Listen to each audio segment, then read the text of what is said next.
여러분 안녕하세요. 개그맨 조원석입니다. 2026년 3월 16일 월요일입니다. 오늘은 지난 2022년 12월 4일 일요일에 제가 썼던 일기를 여러분께 읽어드리도록 하겠습니다. 2022년 12월 4일 일요일, 정말 뭐가 뭔지 모르겠다. 내가 우스갯소리로 자주 하는 엉망진창이다. 지난 한 주도 엉망진창이었다. 새벽 기도를 가야지 마음먹고 알람을 맞추고 새벽 4시 40분에 알람이 울리면 아무렇지도 않게 끄고 다시 잔다.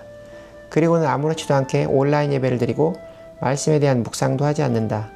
그냥 말씀을 한 귀로 듣고 한 귀로 흘려버린다. 누군가는 이렇게라도 예배를 드리는 것이 얼마나 다행이냐라고 할 수 있겠지만 그렇지 않다.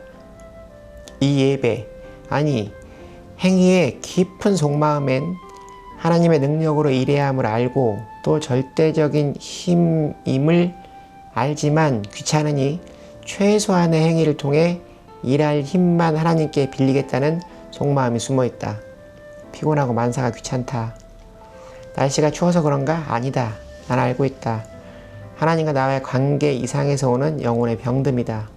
난 경험을 통해 누구보다 너무나 잘 알고 있는데 실천하지 못하고 있다. 새벽 기도가 답이다. 매일 말씀을 듣고 묵상하고 기록하며 주님과 가까이 교제하면 이 모든 것들이 사라진다. 그리고 세상이 줄 수 없는 기쁨과 평온을 주신다. 저번 주 화요일에는 아현동에서 작은 동네 음악회 진행을 맡게 되었는데 뒤풀이와 송년회를 겸한 자리에서 신나게 놀고 며칠을 휴식을 핑계로 나태하게 지냈다. 지금 나는 뜨겁지도 차갑지도 않은 상태이다. 나와 하나님과의 관계가 엉망진창인 이때 순모임의 순장님께서 나를 서리 집사로 추천하셨다. 정말 돌아버리겠다. 지난 2번의 서리 집사 추천을 고사한지라 3번째 거절을 하면 교회 공동체에 대한 예의가 아닌 것 같아서 순종하기로 했지만 하필 엉망진창인 이때 모르겠다. 아무튼 오늘 주일 오후 4시 서리 집사 교육을 받는다. 그냥 다 모르겠다. 다음 주부터 새벽 기도에 나가 하나님과의 관계를 바로잡는 수밖에 길은 없다. 사실 지금 보내고 있는 시간이 나에게는 참으로 중요한 기다림의 시간인데 왜 난 간절함으로 기도하지 않고 그냥 멍하니 있는지 모르겠다. 제발 정신 좀 차리자 원서가. 오늘 조건의 목사님께서 주신 하나님의 말씀은 대림전율과 성탄절 시리즈 2번째 빛으로 오신 예수님 요한복음 1장 1절부터 5절까지의 말씀이다. 빛과 어둠에 대해 하나님은 이렇게 말씀하셨다. 이사야 45장 7절 말씀. 나는 빛도 짓고 어둠도 창조하며 나는 평안도 짓고 환난도 창조하나니 나는 여호와라. 이 모든 일들을 행하는 자니라 하였노라. 오늘의 말씀 1절 말씀은 창세기 15장 1절 말씀이 연상된다. 그러나 이 두 말씀은 의미상의 차이가 있다. 요한복음 1장 1절 말씀. 태초에 말씀이 계시니라. 이 말씀이 하나님과 함께 계셨으니 이 말씀은 곧 하나님이시니라. 창세기 1장 1절 말씀. 태초에 하나님이 천지를 창조하시니라. 창세기의 태초는 온 우주 만물의 시작을 말씀하신다. 그런데 요한복음 1장 1절의 태초는 창세기의 시작보다 훨씬 더 시작도 끝도 없는 영원전을 의미하는 것이다. 그러므로 말씀이신 예수님은 하나님의 신적 권능을 가진 능력자로서 시작도 끝도 없는 알파와 오메가이신 것이다. 예수님은 만물을 창조하시고 주관하시는 하나님과 함께 하신다는 뜻이다.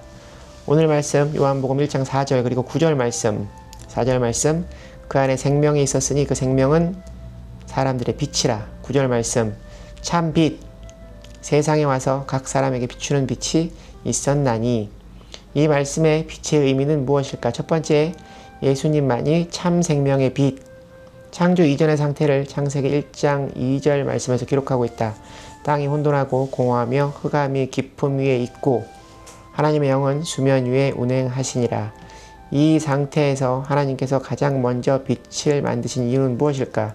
그것은 바로 빛이 생명의 근원이기 때문이다. 영적인 부분도 마찬가지다.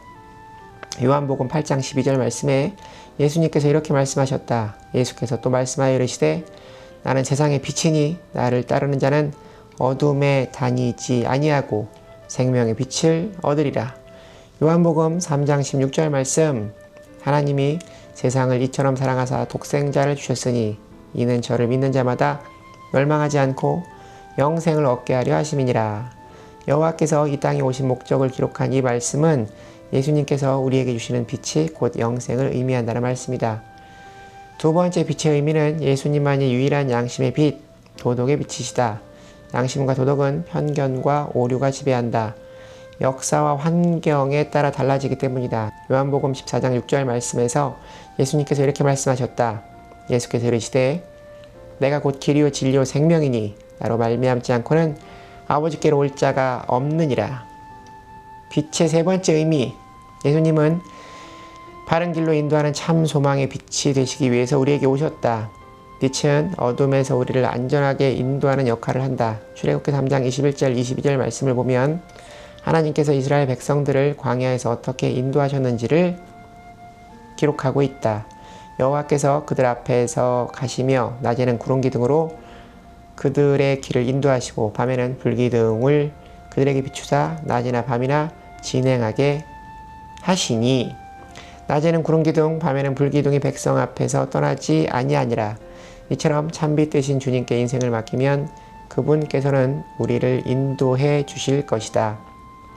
스스로 주인이 되려고 하면 예수님을 주인으로 영접할 수 없다. 우리는 빛 대신 주님을 영접해야 한다.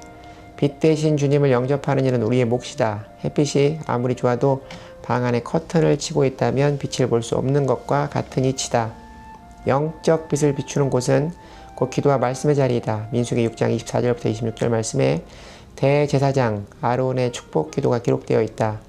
여호와는 내게 복을 주시고 너를 지키시기를 원하며 여호와는 그의 얼굴을 내게 비추사 은혜 베푸시기를 원하며 여호와는 그 얼굴을 내게 향하여 드사 평강 주시기를 원하노라 할지니라 하라.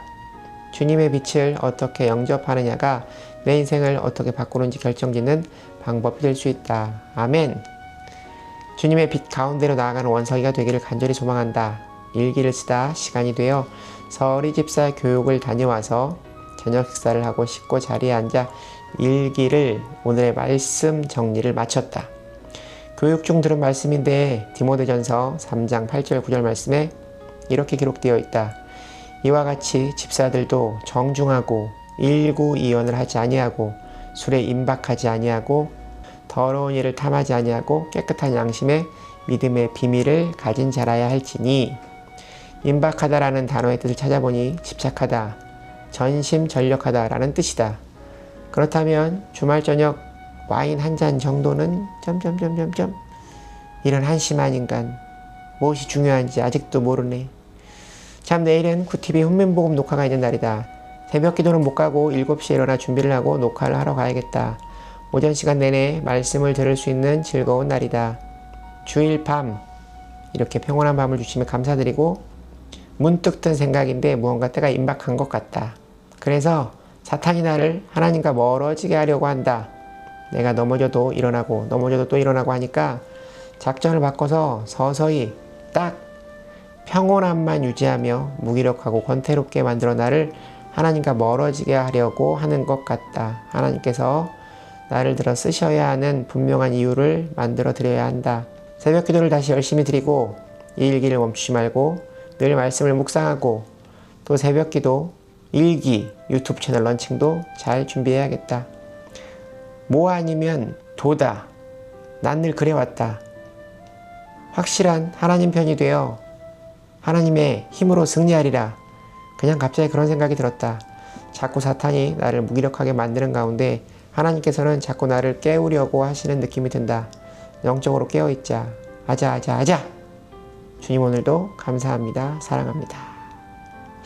오늘 일기에 저의 바램처럼 늘 영적으로 깨어서 하나님의 음성에 귀를 기울이는 인생이 되기를 바랍니다. 오늘 일기는 여기까지입니다. 여러분 오늘 하루도 주님과 함께 동행하는 행복한 하루 되시기 바랍니다. 슈프 여러분 주님께 돌아오세요.